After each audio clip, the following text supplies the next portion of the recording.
Good evening. The massive Hurricane Melissa made landfall today, one of the most powerful storms on record. Initially a Category 5, at this hour it is a Category 4 hurricane tracking off the northern coast of Jamaica. The storm continues to leave a trail of destruction across the island and is expected to set its sights on Cuba next. CTV's Joy Malvin has more.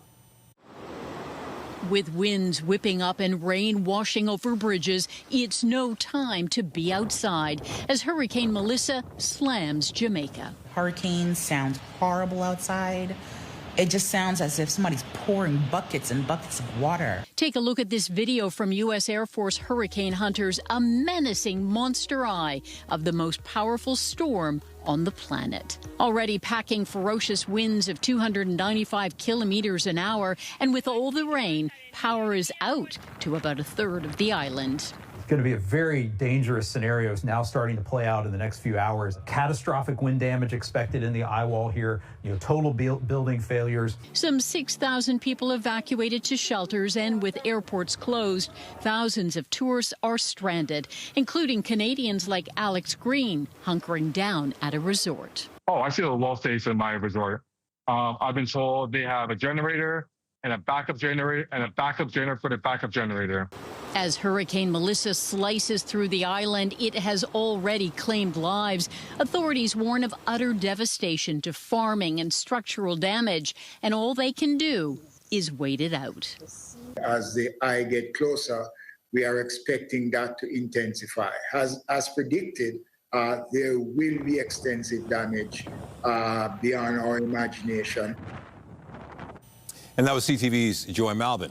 Here at home, people are keeping a close eye on what's happening in Jamaica today. Among them, those who live and work along Eglinton West in Toronto's Little Jamaica. That's where we find CTV's Allison Hurst tonight with more. Allison.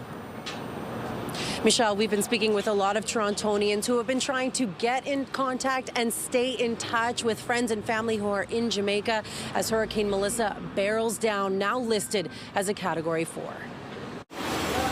Hurricane Melissa pummels Jamaica with catastrophic winds, heavy rain, and a life-threatening storm surge. The damage expected to be extensive is already visible, with large trees ripped out of the ground from their roots and snapped into pieces. It's very scary. Yeah, very scary. Jahai Blair says most of his family lives in the mountains, but his grandmother's home is in the flat countryside. The only blessing, he says, she's here in Canada right now. There's not much she could do when it really pours. It's just that she just have to hope it doesn't come to her side. Yeah, that's pretty much what you could do right now. Lancet Evans says he spoke with his brother this morning. Well, I don't know where they are at right now, but I know some of them are at home same way, okay? Yeah, so I hope for the best. Hurricane Melissa has been dubbed the storm of the century for the island nation by the World Meteorological Organization. While the buildings will be there, I think all the crops will be gone.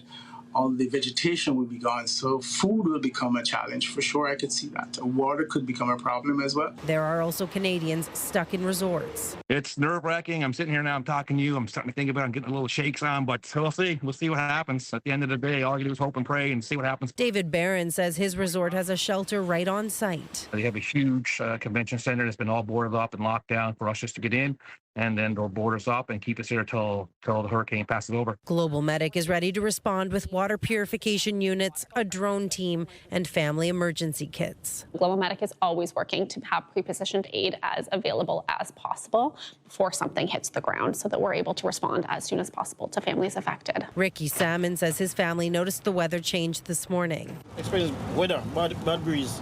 But otherwise, I'm okay. Sharon Laws is in touch with hers too. My family in town, they're safe, and I thank God for that. As everyone braces for what's to come and the devastation ahead. According to the Ministry of Tourism, there are approximately 25,000 tourists in the country right now, and the minister says that any of them who have to stay longer because of this will be given distress rates, adding that the airport, while it is closed now, will reopen when conditions permit.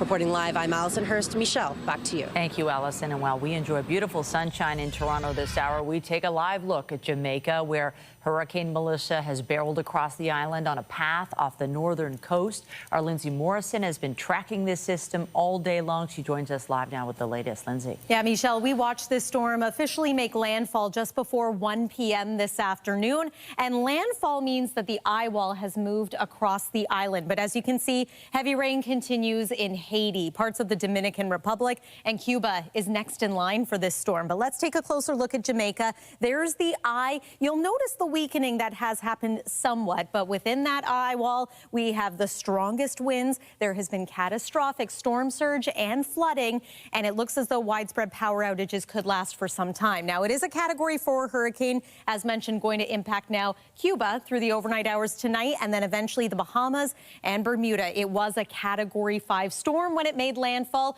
the strongest on record for Jamaica. Very quick look at our satellite and radar. Not much happening right now. It is 10 degrees at Pearson Airport. We're going to take you through the forecast for the week ahead, which includes Halloween. All of that is coming up. For now, Michelle, over to you. Thanks, Lindsay.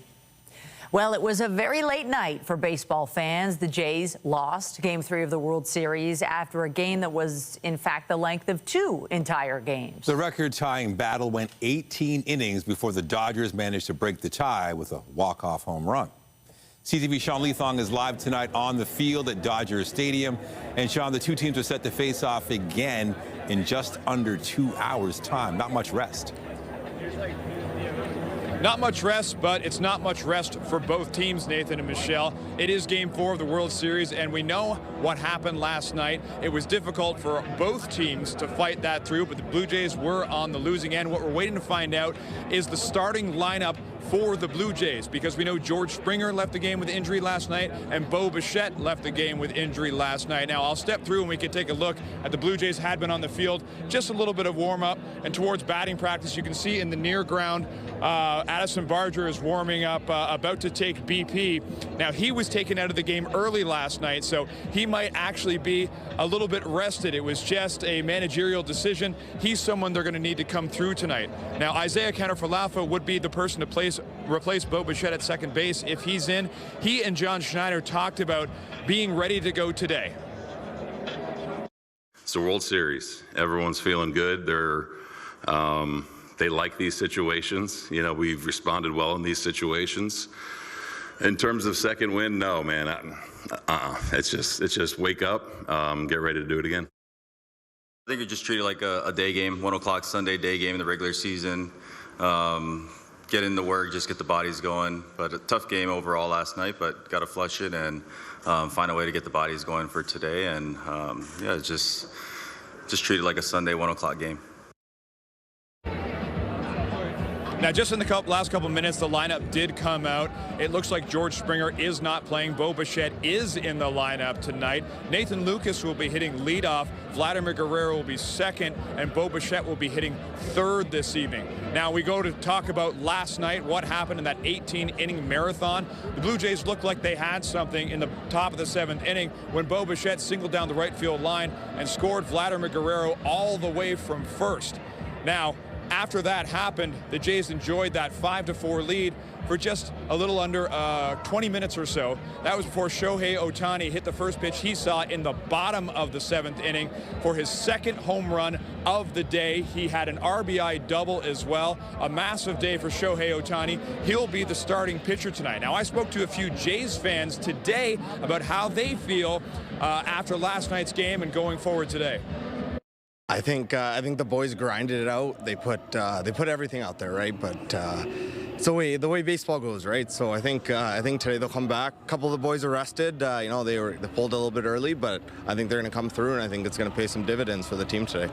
The biggest thing with the Jays is everyone writes them off, right? And today I think everyone's writing them off once again, and I think they're gonna pull out and have a big win here at Dodger Stadium and send us back to Toronto for Game 6 eventually.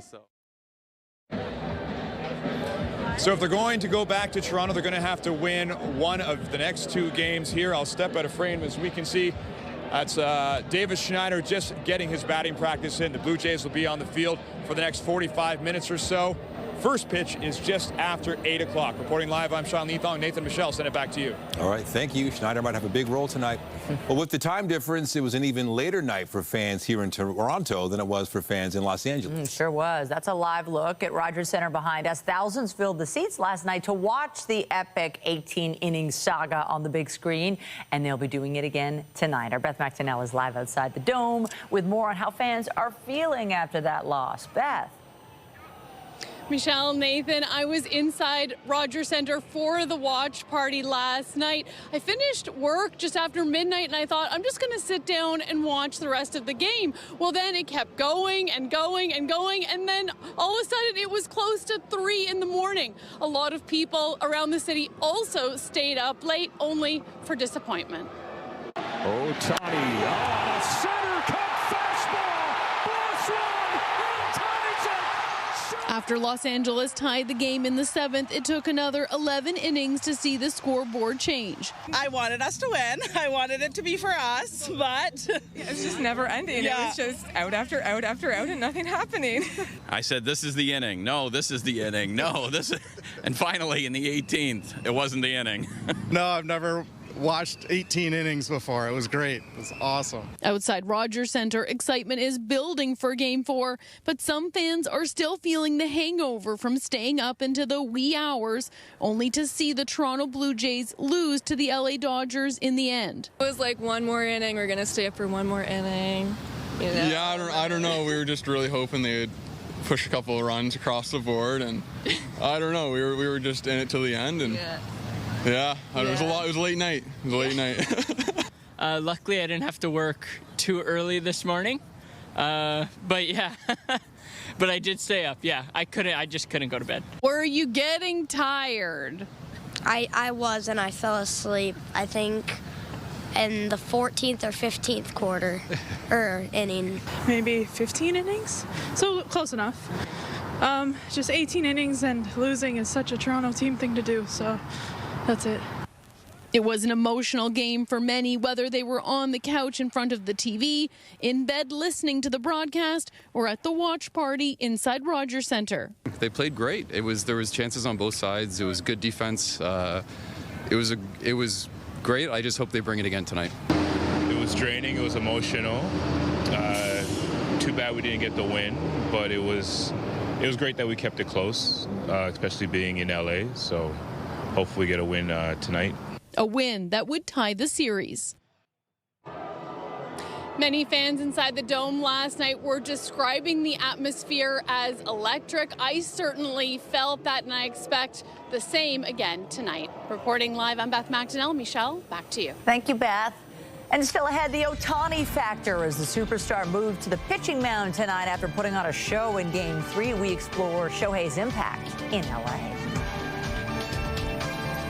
But now to Queen's Park today, where the Premier was defending proposed legislation aimed at scrapping fixed election dates and increasing the limit for political donations. We get the details from CTV's Queen's Park Bureau Chief Siobhan Morris. It's a Democratic dance that begins with a visit to the Lieutenant Governor, a necessary step to trigger an election. Now the government's moving to eliminate set election dates, the law in Ontario for more than 20 years. As far as I was concerned, this is a fake law put in by the Liberal government. The next election scheduled for June of 2029, but the change would allow progressive Conservatives to stay in power until at least 2030. The Premier of the day can already send voters to the polls when it makes sense for their party, something Doug Ford did earlier this year. Call an election when the time is appropriate, up to 5 years, but could be 4, could be 3. Most of the opposition fire is aimed at a planned bump to the maximum political donation, from $3,400 to $5,000. He is widening the trough so more of his friends can sidle on up to that trough. The Attorney General insists there's nothing controversial here. Manitoba, Alberta, Nova Scotia all have similar limits, Madam Speaker. Playing catch-up with municipal rules. We were well behind the City of Toronto. You can donate $5,000. But that amount is spread across many candidates. The ceiling for donations for mayor is $2,500. They're doing this in the middle of a fundraising scandal.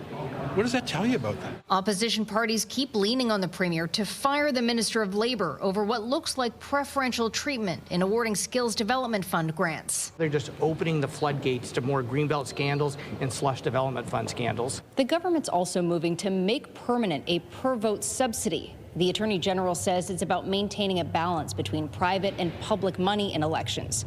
The Canadian Taxpayers Federation has called it political welfare. At Queen's Park, Siobhan Morris, CTV News.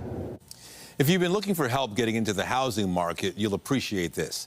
The Ford government is matching a federal pledge to knock the HST off some new home purchases. The specifics will come in next week's fall economic statement, but this applies only to new homes for first-time buyers valued at up to $1 million. Getting rid of the provincial share of the HST on a $1 million home would mean a savings of $80,000. But critics say the measure doesn't go far enough, with so many GTA homes priced well over $1 million. Well, there are some throughout the province, maybe not always in the GTA, but outside of Toronto there are. In my home community there are. You can buy homes in St. Thomas for $650,000, beautiful new homes. It's not good enough just to copy what the feds are doing. Ontario is wildly underperforming the rest of the country. The opposition has pushed the government to offer a tax break for all buyers, not just first-timers, or raise the limit from $1 million to $1.5. Well, if you've driven along Eglinton West recently, you know just how bad traffic there can be as drivers wait in long lines to funnel onto the Allen. One community group is blaming poor planning at City Hall, alleging design deficiencies set the new intersection up to fail. CTV's Natalie Johnson reports. On this strip of Eglinton West, near the foot of the Allen, traffic at this recently rebuilt intersection often sits at a standstill. Right now, we're living in a traffic nightmare. Just 2 lanes allow these backed-up vehicles to merge onto the expressway. People have to sit here and wait through several turns. And the people who live in this neighborhood allege this gridlock could have been avoided with better planning. The problem is the city tried to save a little bit of money by reducing the on-ramp capacity, and they saved a bit of money, but they've caused absolute chaos. Chaos, this community group says, that was created when the city abandoned the original 4-lane on-ramp option that had been on the table to be built post-LRT construction. We did a Freedom of Information request and found a 2016 engineering report. And that report suggested and warned the city that this type of design would have failed. The city proceeded anyways, and now the community is suffering. The city telling CTV News that the 4-lane on-ramp design was discarded due to challenges with merge lengths and vehicle storage. Quote, further design work on a workable solution for a 4-lane on-ramp extending further north found that this solution would add significant complexities, costs beyond the project budget, and extend the work schedule beyond construction timelines. I think we can all see that it's a completely failed plan. Ellie Marks opened her Eglinton West boutique just as Metrolink started digging up the street for LRT work. After battling years of construction and its effect on business, she can't believe how bad the gridlock is on a reopened street. This is an area that people will avoid. Like, they plan their day around avoiding this area. And sometimes I'm looking at the same guy in front of my store sitting in traffic for like 5 minutes. Vehicles looking to avoid Eglinton now infiltrating residential roads in search of a faster route. There are a lot of people on these streets that are affected by this that, they just can't sell their houses. The city says staff is now examining redesign options to improve the intersection. Residents frustrated that it had to get to this point. I think the opportunities were there to do the right thing, and the city cut costs and took shortcuts, and now we're suffering, and we want immediate change. Natalie Johnson, CTV News. Big changes are coming to the Budweiser stage concert venue at Ontario Place, including the name. The venue will be known as the RBC Amphitheatre going forward. The music venue is also set to close in the fall of 2027 for renovations.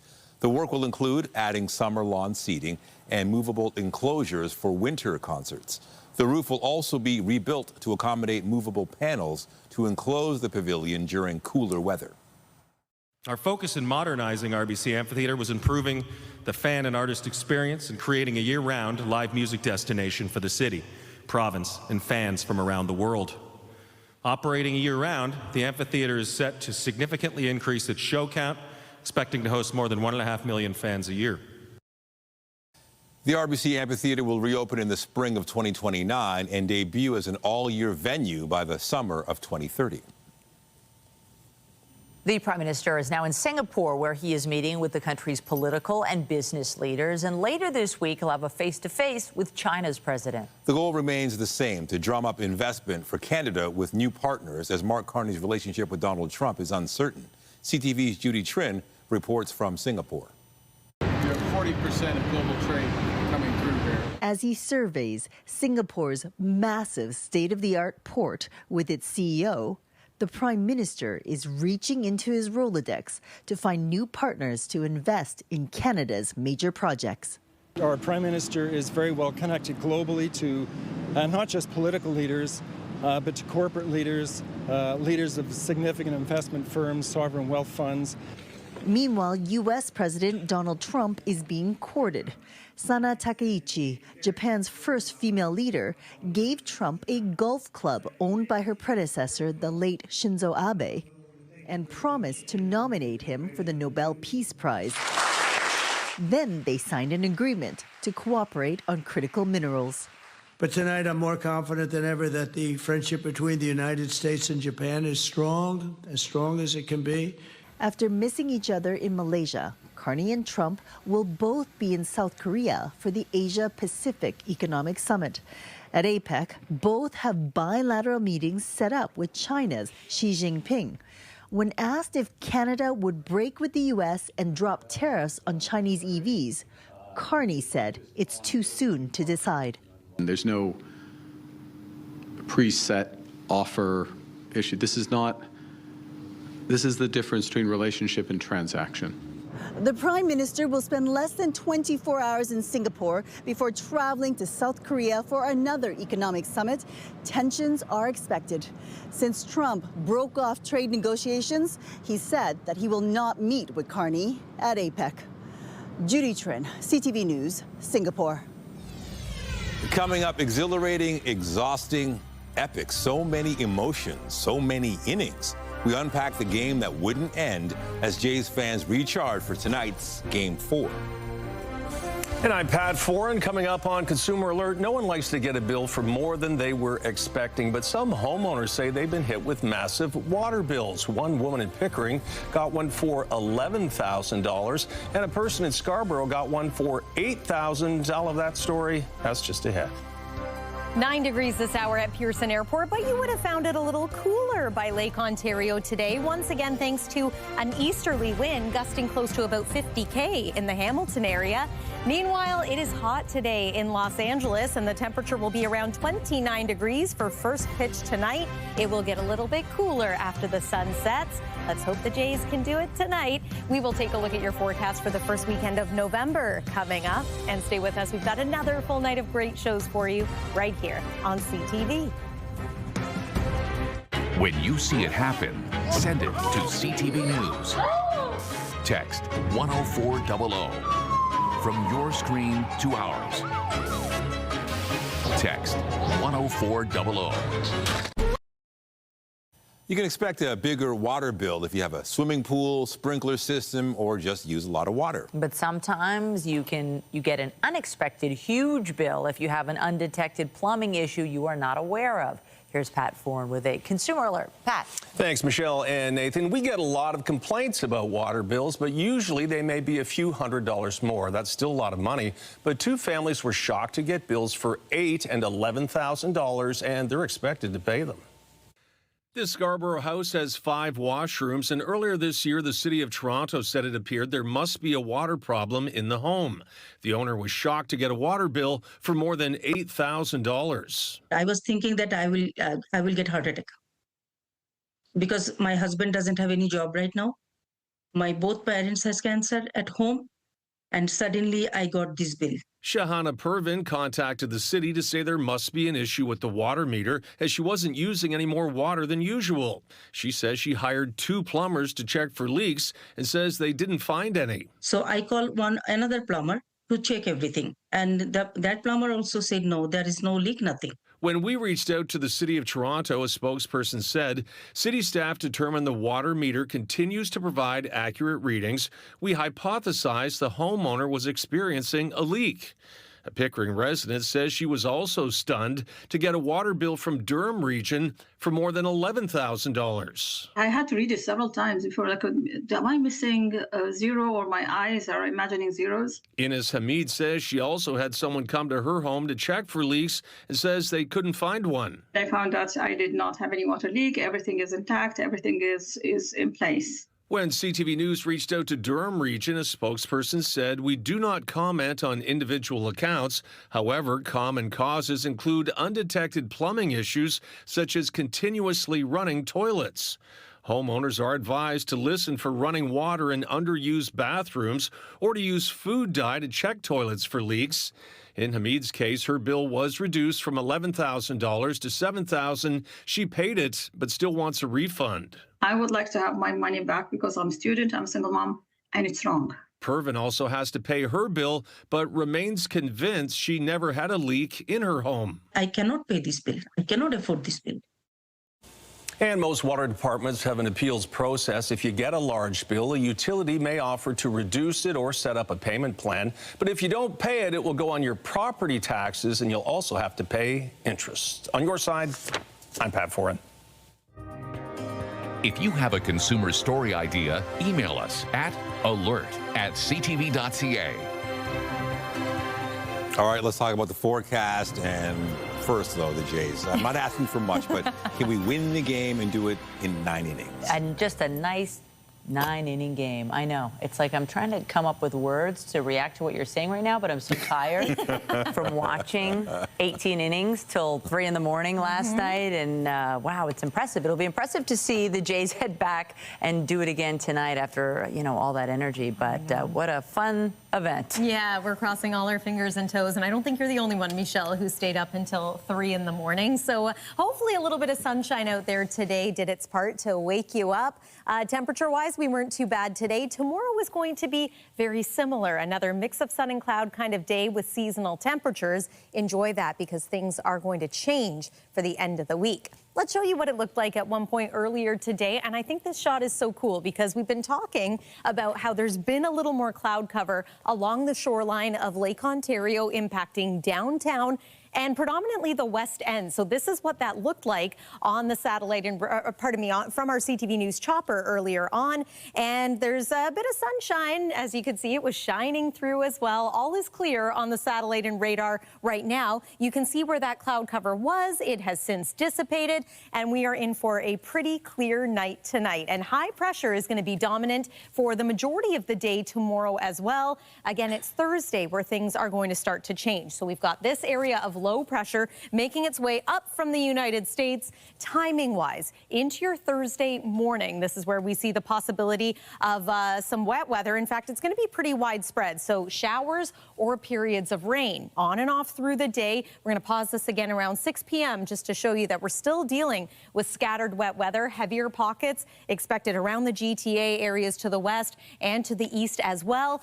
Into Friday. This is an important day because it's Halloween. Right now, the morning looks a little unsettled. Look at that, some wet snow in through northern parts of Ontario. We, too, are going to be dealing with some cool conditions and perhaps still a little bit of lingering shower activity into the evening, but we'll dive a little deeper into that later on. It looks like it could be a decent soaking, maybe upwards of 20 millimeters of rain. We haven't had a whole lot of rain so far this month, so perhaps it's welcomed for some. 9 degrees is where we stand right now at Pearson, 11 degrees in Windsor as well as Muskoka, 10 this hour in and around Sudbury. Overnight tonight, below freezing once again in places like Peterborough and Bancroft. 4 for the low in the city of Toronto, which is seasonal. Waking up tomorrow morning, if you have a tea time, it's going to be a good day for a round of late fall golf. Hopefully no frost in many areas. The temperature should be warm enough for that not to be so much of a concern. And then again, our afternoon high for tomorrow, about 12 degrees. Little snapshot across the province will show you a mix of sun and cloud for the most part. Temperatures barely in the double digits in some cases. But again, we'll take this because here's what's coming a little later on. Single-digit highs beginning Thursday, overnight lows near freezing at times as we make our way into the weekend. And I think this first weekend of November is going to look and feel quite a bit like what we expect from the month, with mainly cloudy skies and temperatures a little cooler than normal. That's your look at the weather. Nathan, over to you. Thank you, Lindsay. Live in Los Angeles as the Blue Jays prepare to face Shohei Otani and the Dodgers in Game 4 of the World Series. We'll touch base again with our Sean Leathong in moments.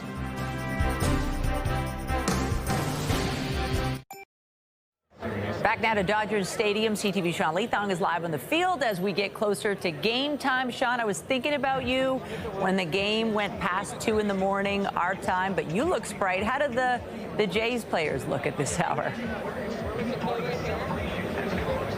They're looking pretty good, Michelle. I got to say, I just watched batting practice. Addison Barger hit a few out here. Isaiah Kanafalafa also hit a few out. They'll both be in the lineup tonight. We know Bo Bichette will be the designated hitter, at least at the start. George Springer not in the starting lineup, but he is potentially available to come off the bench. Nathan Lucas will be the leadoff hitter for the Toronto Blue Jays. They're facing Shohei Otani. Now, Otani has been a force in the major leagues for some years and has been an incredible two-way player, which is an absolute anomaly in baseball. He pitches and he hits. A home run hitter who had 2 last night. He's had more in this series. His playoffs have been absolutely incredible. And in the National League Championship Series, Otani actually managed to pitch 6 innings against the Brewers and hit 3 home runs. One of the great all-time postseason performances. Last night, he had the chance to hit 3 home runs, but John Schneider took the bat out of his hands and kept walking him in extra innings. I spoke to a sports writer from the Nippon newspapers a little while ago who'd been following Shohei Otani for years, and I got to learn a bit about what Otani was like. Says, at first, and when Otani was in high school, he threw a pitch that was 100 miles an hour, and that caught the attention of the entire country. He was drafted very high, and he became a national celebrity before he came over to North America. He says Otani is very secretive, but someone who absolutely has a sense of humor. He says the chant that Blue Jays fans have been saying, the "we don't need you" chant, he made a joke the other day where he said that's what his wife says at home now. He's also someone who's a bit shy when it comes to the media. We do know that, but he's got that big presence on the diamond because he's absolutely an incredible player, unlike anything we've ever seen. Here's a little bit more of what he had to say. This series is a big event for us. I think 24 hours Japanese TV is broadcasting about Dodgers and especially Shohei. He is always amazing. So he's GOAT, greatest of all time player. So Naoyuki Yaganahara, who was just speaking, he's actually known Shohei Otani since 2012, so he's been able to track his career. He says it is absolutely massive in Japan right now. Everybody has their eyes on this. They are, of course, cheering for the Dodgers. The Blue Jays are the ones standing in the way. They've got to beat Shohei Otani on the mound. They've got to shut him down at the plate if they want to win Game 4. Reporting live, I'm Sean Leathong. Nathan Michelle, send it back to you. All right. Thank you, Sean. And yes, all eyes are on Otani tonight, and that includes those in LA's historic Little Tokyo. And that's where we find CTV's Raheem Ladani, who has more on what the Dodgers superstar means for the community. In Major League Baseball, there's no bigger name than Shohei Otani, but Otani's effect and presence isn't just on the baseball diamond. It's also here in Los Angeles' second oldest neighborhood, Little Tokyo. And I'm here with Brian, and he is the owner of the oldest mochi shop across North America, not just in LA. Brian, first tell us a little bit about your store and how you guys got started. Well, my grandfather started this store in 1903. We're currently in our 122nd year. My dad took it over, and then I took it over from him. And my 4th generation is my son, and he's actually in another factory producing some other sweets. We talk a lot about Shohei Otani, of course, because of the World Series, and we understand that the effect of Shohei isn't just on the diamond, but there's a cultural effect. What has he meant to this community here in LA? Well, you know, being ancestry of Japanese and being Japanese American, it's just so fantastic to watch somebody that looks like us on that field. You know, it's like back in the day when Valenzuela came into play. I think all the Latinos were very excited about it.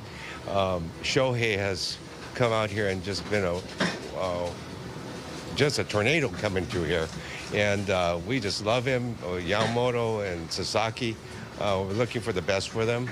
And I'm going to the game today, so I'm kind of rushing around. But Okay, well, let's not waste any more time. Walk us through what you're going to do. What is this and what are we doing? Well, this is a special mochi. It's actually a traditional mochi that usually has pink and white stripes, but we converted it to light blue, and we ordered this stamp. It's a Dodger stamp, and we stamp it with this. Go for it. Okay. You can hear the sizzle as he's doing it. Yeah. It works kind of like you could use it as a tattoo, too, if you're interested. We're broadcasting across Canada, so we're more Blue Jays fans, but that's okay, Brian. Talk to us a little bit about the business and the economic impact that Shohei has. Does it bring more international tourists here? Oh, yeah. Especially the mural that was done by Robert Vargas. I just met with him yesterday, and that mural has brought all of the Japanese tourism, along with, of course, Shohei igniting this push. But, on game day, you'll see all the Japanese from Japan coming out of the hotel, getting on a shuttle bus, especially made for them to take to Dodger Stadium. We'll have fun at the game tonight. I will. We'll say go Blue Jays, but you can say go Dodgers. Okay, I will. We Thank appreciate your time. Raheem Ladani, CTV News, Little Tokyo, Los Angeles, California. So that business owner is feeling pretty good right now, but disappointment for Blue Jays fans after last night's marathon gave the Dodgers a 2-1 World Series lead. It was, however, a game to remember, and before the Jays pick up their bats again tonight, we thought it would be fun to play the numbers game. CTV's Adrian Gobriel's in Los Angeles keeping track. High fly to center. Varsho back. Game over. As Canadian Freddie Freeman put a pin in Game 3, Blue Jays fans in attendance in Los Angeles shared one common thought. How are you feeling?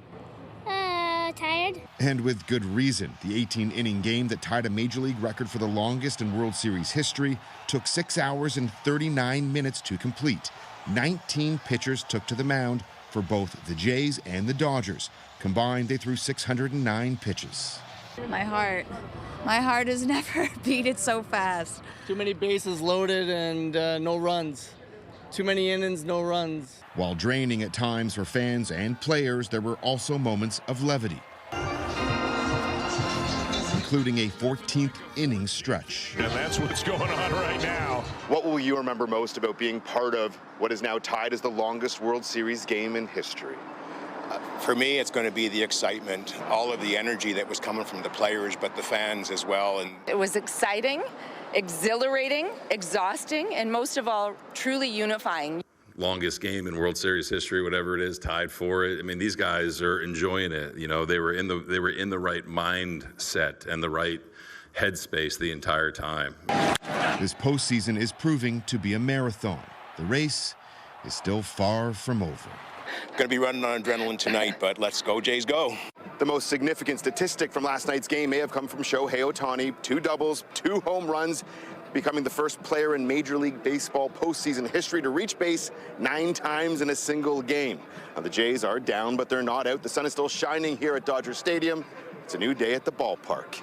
Adrian Gobriel, CTV News, Los Angeles. Glass half full kind of attitude. Love it. And just ahead, it's one of the anthems of the postseason as fans cheer on the Jays in their World Series quest. A new take on an old song is hitting all the right notes. Our Jess Smith catches up with the Toronto rappers behind the track. Aside from childbirth, chronic obstructive pulmonary disease, or COPD, is the most common reason Canadians end up in hospital. Our health reporter Pauline Chan has more on a new drug to help patients. In Canada, some 840,000 people have been diagnosed with COPD. The Lung Health Foundation estimates that there are upwards of 2 million people, which would be the diagnosed and the undiagnosed, the smokers who are obfuscating their symptoms, or people who haven't had access to spirometry testing. And up till now, patients could take 1 drug, then 2, then triple therapies to help control their increasing breathlessness, episodes known as exacerbations. Till now, there were no things to go to. after that triple therapy, you're kind of like at the end of the line. And for some time now, our colleagues have used, for example, biologics to treat the inflammation of arthritis. Dupixent is a newly approved biologic medication to treat patients with the most advanced forms of COPD.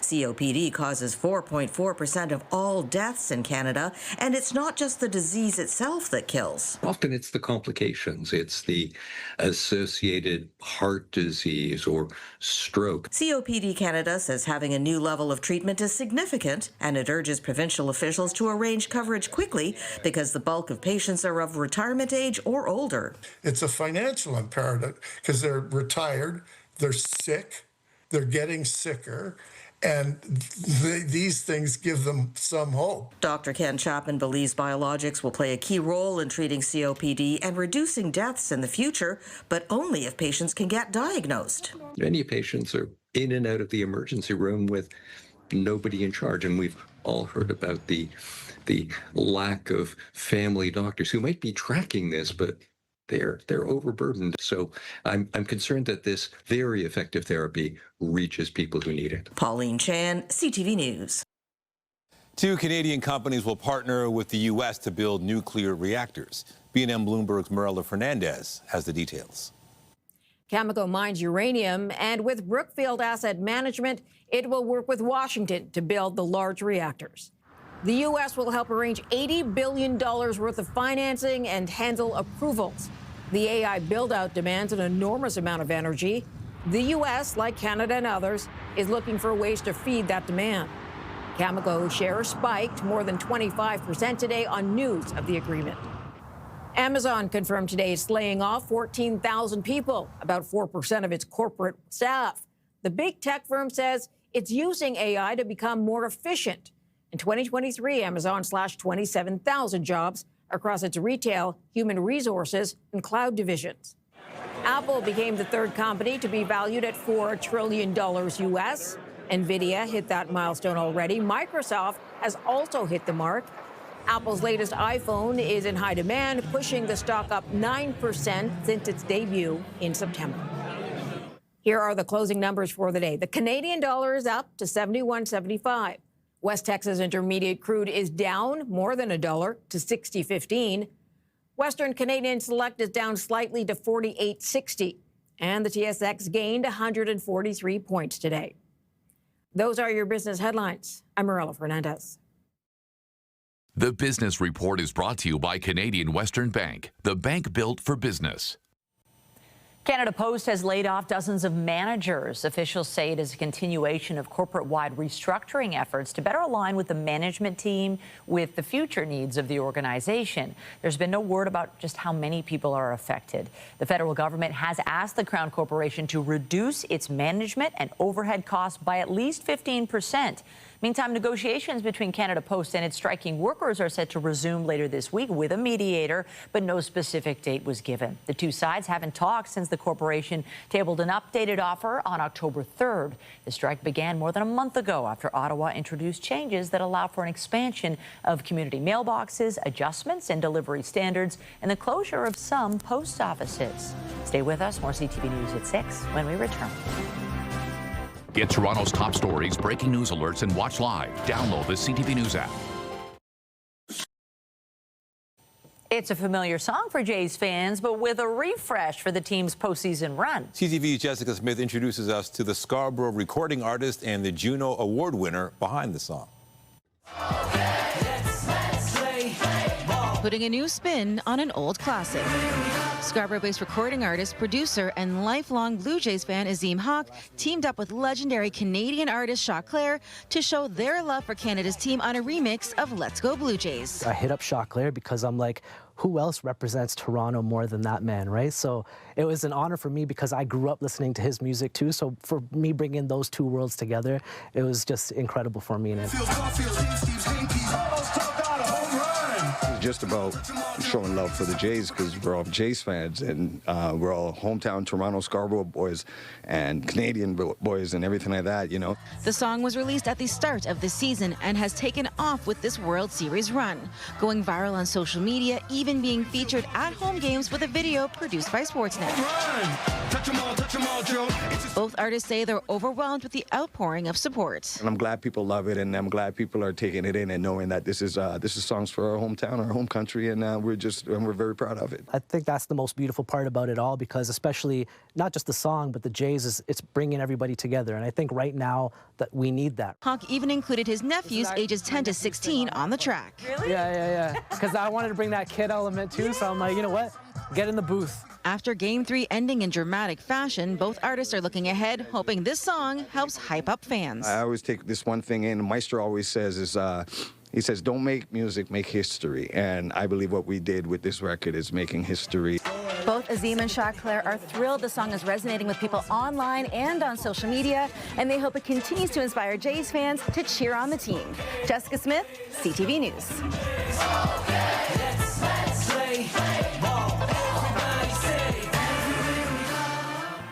This remix sounds good. Really good, yeah. Weather-wise, okay, today not bad at all. We're heading towards kind of a rainy stretch, which kind of culminates with Halloween. Yeah, so that's unfortunate. But for tonight, anybody heading out to maybe a viewing party or a restaurant to enjoy this next Blue Jays game, conditions look pretty good. Here's your overnight at a glance. 4 degrees for the low, partly cloudy skies. And then tomorrow, this is the last of our dry seasonal days. Mix of sun and cloud and a high near 12.